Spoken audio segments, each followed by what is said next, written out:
Hello friends, कैसे हैं आप लोग। उम्मीद है आप अपनी एग्जाम्स की प्रिपरेशन में बहुत व्यस्त हैं, क्योंकि एग्जाम की जो डेट है वो आने वाली है। फॉर्म की लास्ट डेट जो थी वो खत्म हो चुकी है, उसके बाद एग्जाम डेट आ जाएगी।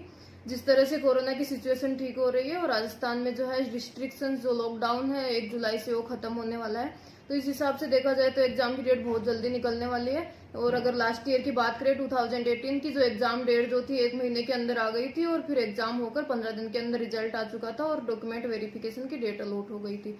तो इस हिसाब से देखा जाए तो एग्जाम जो है अगस्त के फर्स्ट वीक से पहले पहले होने की संभावना है। बाकी तो कुछ कह नहीं सकते, क्योंकि बहुत सारी एग्जाम्स जो है वो राजस्थान में डिले हो चुकी हैं। हर तरह की एग्जाम जो है उसकी फिर से रीओपन हो रहे हैं फॉर्म ईडब्ल्यूएस कैटेगरी की वजह से।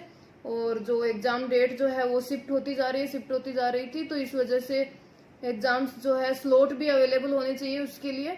काफी एग्जाम्स यहाँ पे होने वाले हैं राजस्थान में, तो उस हिसाब से आप देख लीजिए किस तरह से एग्जाम कब होने वाला है। तो जहां तक मुझे लगता है अगस्त तक एग्जाम इसका हो जाएगा। तो यहाँ पर हम देखते हैं कि 2018 की जो कट ऑफ गई थी वो आज हम यहाँ पे डिस्कस करने वाले हैं। जेईएन और एईएन इलेक्ट्रिकल की किस कैटेगरी में कितने मार्क्स कट ऑफ गई थी और किस तरह से इलेक्ट्रिकल में जेईएन और एईएन की कट ऑफ जो भी गई थी फीमेल और मेल कैटेगरी में, वो यहाँ पर देखने वाले हैं।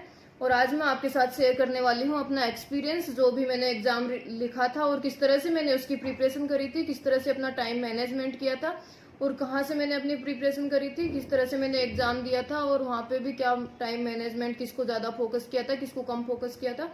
तो इस तरह से मैं यहाँ पर आपके साथ डिस्कस करने वाली हूँ। तो चलिए शुरू करते हैं आज के लिए।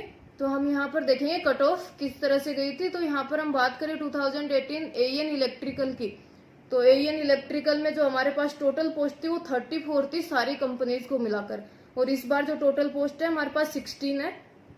तो यहाँ पर देख सकते हैं आप कितनी पोस्ट कम हो चुकी है। पिछली बार जेवीवीएनएल की बात करें तो टोटल 16 पोस्ट सिर्फ जेवीवीएनएल में थी। तो यहाँ पर हम जेवीवीएनएल की कट ऑफ देखने वाले हैं। तो एईएन जनरल कैटेगरी की कट ऑफ जो है मेल की गई थी 144 मार्क्स और फीमेल की गई थी 138 मार्क्स।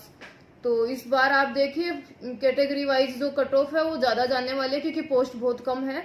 तो 144 की जगह आप 150 तक मान कर चले कि इसकी कट ऑफ बहुत ज्यादा जाएगी। और पेपर का लेवल भी आप इस तरह से डिसाइड कर सकते हैं कि कितना आने वाला है। पिछली बार पेपर का लेवल जो था वो बहुत इजी था। और यहाँ पर देखिए ओबीसी कट ऑफ जो गई थी 134.75 और फीमेल कैटेगरी में 130.25 गई थी। और एससी एसटी की 127 और 130, इसमें कोई ज्यादा डिफरेंस नहीं था, 3 मार्क्स का डिफरेंस था। तो ये हो गई हमारी एईएन इलेक्ट्रिकल की कट ऑफ। यहाँ पर हम देखेंगे जेईएन इलेक्ट्रिकल की क्या कट ऑफ गई थी। तो टोटल पोस्ट हमारे पास जो थी 693 थी और जेवीवीएनएल में टोटल पोस्ट थी 306। तो इस बार हमारे पास जेईएन की टोटल पोस्ट 571 है, जो काफी कम हो चुकी है 693 से। और जेवीवीएनएल के अंदर पिछली बार 306 पोस्ट थी, लेकिन इस बार जो है फॉर्म फिल किया था लोगों ने, तो उसके अंदर जो भी कंपनीज फिल करने का ऑप्शन होता है कि किस कंपनी में आप जाना चाहते हैं, किस कंपनी का एग्जाम लिखना चाहते हैं, तो इस बार उसके अंदर ऑप्शन नहीं था इस तरह का। उसके अंदर प्रायोरिटी फिल करनी थी कि कौन सी कंपनी को आप पहले प्रायोरिटी देंगे और कौन सी को बाद में प्रायोरिटी देंगे। तो इस हिसाब से आप अपनी प्रिपरेशन करेंगे और अच्छे मार्क्स अगर आए हैं तो आप अपने मार्क्स के बेसिस पे किसी भी कंपनी में जा सकते हैं। तो इसका आप खास ध्यान रखिए, क्योंकि आपने कंपनी वाइज जो है फिल नहीं किया था, उसमें प्रायोरिटी वाइज फॉर्म जो है फिल किया था। तो यहाँ पर देखें हम जेईएन 2018 की कट ऑफ, तो ये गई थी जनरल कैटेगरी में 128.75 और फीमेल की कट ऑफ गई थी 117। और ओबीसी की बात करें तो मेल कैटेगरी की 117.25 और फीमेल की 98.25 और एससी एसटी की 104 एंड 109.5 जो है कट ऑफ गई थी। तो यहाँ पर एससी एसटी में कोई ज्यादा डिफरेंस नहीं है, 3 मार्क्स या 4 मार्क्स का हमेशा डिफरेंस आता है। और जनरल कैटेगरी और ओबीसी कैटेगरी में थोड़ा डिफरेंस होता है। यहाँ पर आप अगर देखें तो यहाँ पर मैंने बताया आपको किस तरह से कट ऑफ गई थी इनकी।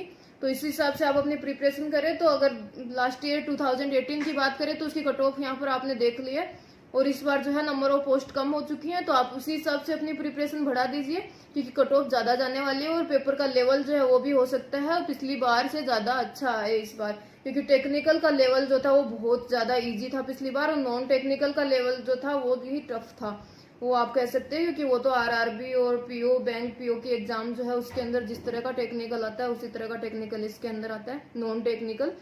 तो उसकी प्रिपरेशन आप उस हिसाब से करें। बाकी टेक्निकल जो है बहुत इजी लेवल आया था।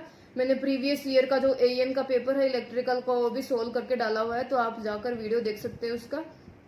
इसके अलावा मैं काफी सब्जेक्ट्स के यहाँ पर वीडियो और एमसीक्यू जो मल्टीपल चॉइस क्वेश्चन है, क्योंकि इसके अंदर थ्योरेटिकल और न्यूमेरिकल जो है फॉर्मूला बेस्ड न्यूमेरिकल आते हैं, तो इस तरह के क्वेश्चन में काफी बार यहाँ पे वीडियो बनाकर मैंने डाले हैं।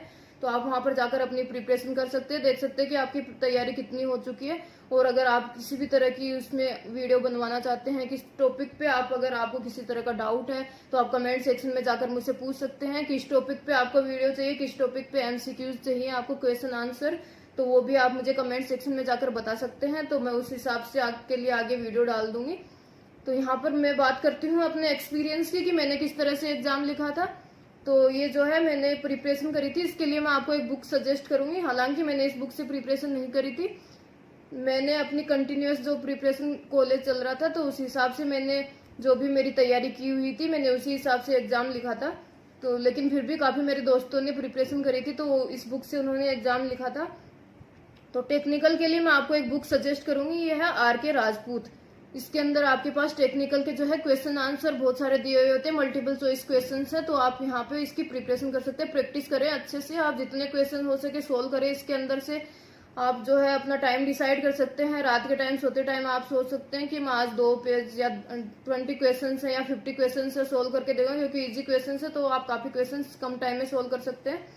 इसके अलावा आप नॉन टेक्निकल की बात करते हैं, क्योंकि टेक्निकल का लेवल तो आपने देख लिया है, लास्ट ईयर का पेपर जो मैंने सोल्व करके डाला है उसमें भी देख सकते हैं बहुत इजी लेवल था टेक्निकल का। तो यहाँ पर अगर आप अच्छे स्कोर करना चाहते हैं वो नॉन टेक्निकल से ही कर सकते हैं, क्योंकि टेक्निकल जो है वो सबका ही अच्छा होता है। इस लेवल पर आकर हर किसी का टेक्निकल अच्छा होता है। तो आप क्वेश्चन जो है 60 क्वेश्चन आएंगे 120 मार्क्स के, तो आपके पास यहाँ पे टाइम भी बहुत बच जाएगा और आप इजीली इसके क्वेश्चन कर सकते हैं। तो आप यहाँ पे बैठे रहेंगे, क्योंकि पार्ट ए से पार्ट बी में जो है टाइम लिमिट के अंदर आप स्विच नहीं कर सकते। तो आप सोचेंगे कि अब मैं क्या करूं, तो आप वहाँ पे अच्छे से अपना जो टेक्निकल पार्ट है वो सोल्व कर सकते हैं। बात करते हैं नॉन टेक्निकल पार्ट की, तो नॉन टेक्निकल के लिए जो 2016 में एग्जाम लगा था जो पूरा नॉन टेक्निकल बेस्ड आया था, जिसमें टेक्निकल नहीं पूछा गया था, तो उस टाइम पे एक बुक आई थी RSCB AN नॉन टेक करके, तो उस बुक को आप देख सकते हैं। उसके अंदर नॉन टेक्निकल दिया हुआ था भर भर के, बहुत ज्यादा नॉन टेक्निकल था उसके अंदर। तो वहां से आपको पूरी बुक पढ़ने की जरूरत नहीं है। जिस तरह का आपको डाउट है और जो भी आप क्वेश्चन सोल्व करना चाहते हैं तो वो क्वेश्चन आप वहां पे प्रैक्टिस कर सकते हैं उनकी। और रीडिंग कॉम्प्रीहेंशन जो है पैसेज टाइप के क्वेश्चंस होते हैं, और रीजनिंग में जो सीटिंग अरेंजमेंट के क्वेश्चन होते हैं, जो सर्कुलर टेबल वाले या फिर लाइन रो वाले जो भी क्वेश्चंस आते हैं, इस तरह के क्वेश्चन आप वहां पे प्रैक्टिस कर सकते हैं, सोल्व कर सकते हैं, क्योंकि इस तरह के क्वेश्चन तो पूछे ही जाते हैं। एक जो है सीटिंग अरेंजमेंट का क्वेश्चन तो जरूर आता है रीजनिंग में।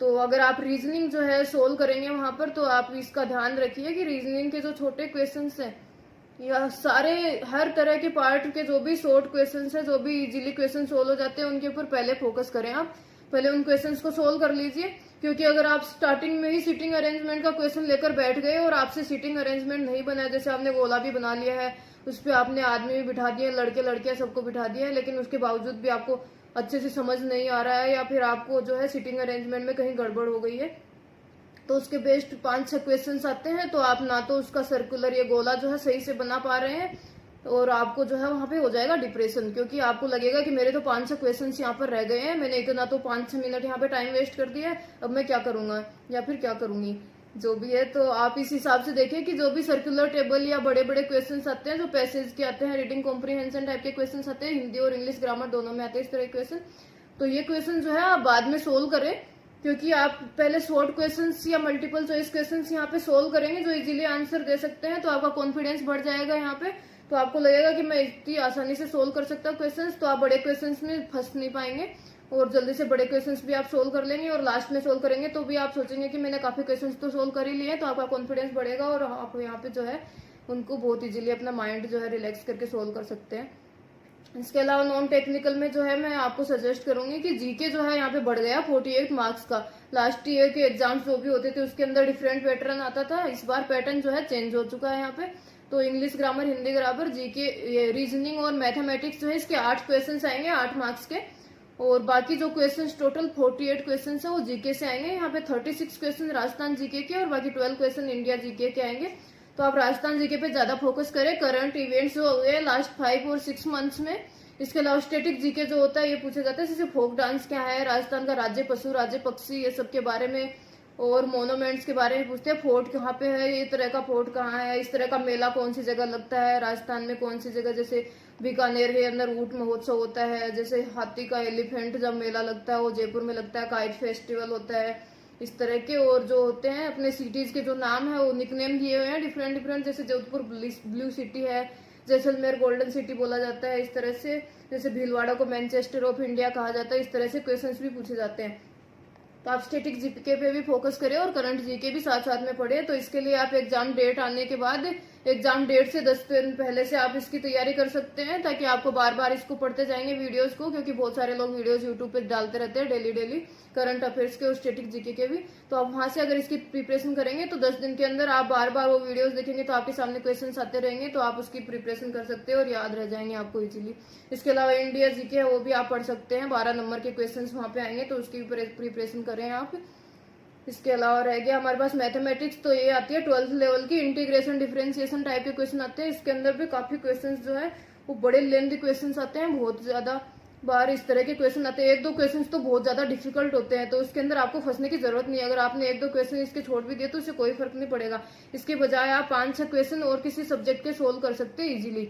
तो आप जो है बड़े क्वेश्चन में पहले ना फंसे, अगर आपके पास टाइम है तब आप बड़े क्वेश्चन पे फोकस करें और उनको सोल्व करने की कोशिश करें, क्योंकि मैथमेटिक्स में जो है वो काफी बार इंटीग्रेशन भी काफी बड़े बड़े डिफिकल्ट टाइप के आते हैं और बड़े क्वेश्चंस जो है पूछे जाते हैं। मैथमेटिक्स जो थोड़ी टिपिकल टाइप की आती है।